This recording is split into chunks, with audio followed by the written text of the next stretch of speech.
Hello everybody! I'm Tisay! Ngayon nga ay lunch na at magluluto tayo na paksiw na bangus. Ready na natin ang bangus. Siyempre hindi matatawag paksiw bangus kung walang bangus. At ang sibuyas na nagpapaiyak. Okay lang sibuyas ang magpayagwak lang siya. At ang siling maanghang. Siyempre hindi sasarap ang pagkain kung wala ang siling maanghang.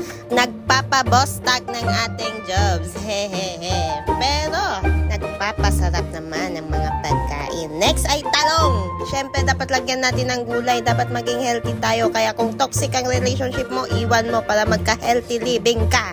Next ay luya. Kailangan ng luya sa paksiw. Hindi matatawag na paksiw yan pag walang luya. Kaya durugin mo. Okay lang luyang durugin mo. Wag lang ang sarili mo dahil sa kanya. Iwan mo na siya. Yan, lagay natin na lahat ang mga ingredients. Ibigay na natin lahat. Itodo mo na. Kaya, pag nagmamahal, ito lang masasabi ko, wag mong itodo bes. Ay, pag iniwan ka niya nakakita ng maganda at gwapo, ay masakit talaga sa heart. So yun nga, lagyan natin ng pampalasa. Parang buhay lang yan. Kailangan mong bigyan ng panglasa. Diba? Hindi ko din alam bakit ko nasabi yun. Basta ganun na yun. Dahil hindi ako makontento sa sining mahaba, nilagyan natin ng chili powder. Parang sabog na sabog. Grabe yung almoranas na talaga.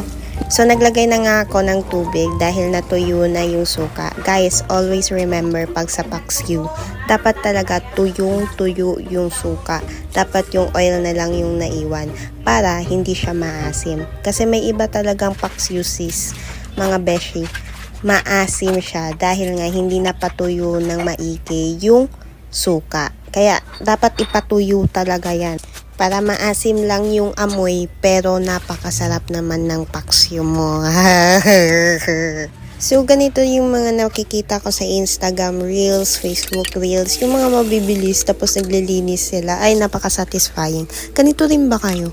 Palagi ko yung pinapanood, maliban sa mga nililinisan na kuko, tapos sobrang duming kuko, tapos yung parang alam niyo yun, halo na, best.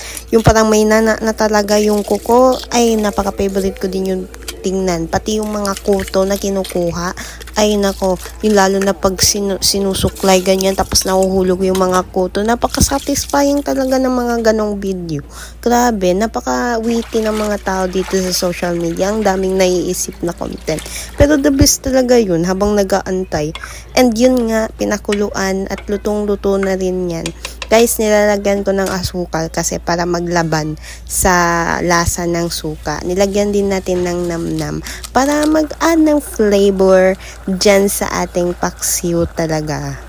At alam nyo ba, kaya sibuyas na puti, always yan sinasabi ko sa mama ko, sibuyas na puti yung gamitin natin kasi masarap talaga pag sibuyas na puti. Kahit saan mo ilagay yung sibuyas na puti, masarap talaga. At yun nga, natapos na rin ako magluto. Bye bye guys, love ya!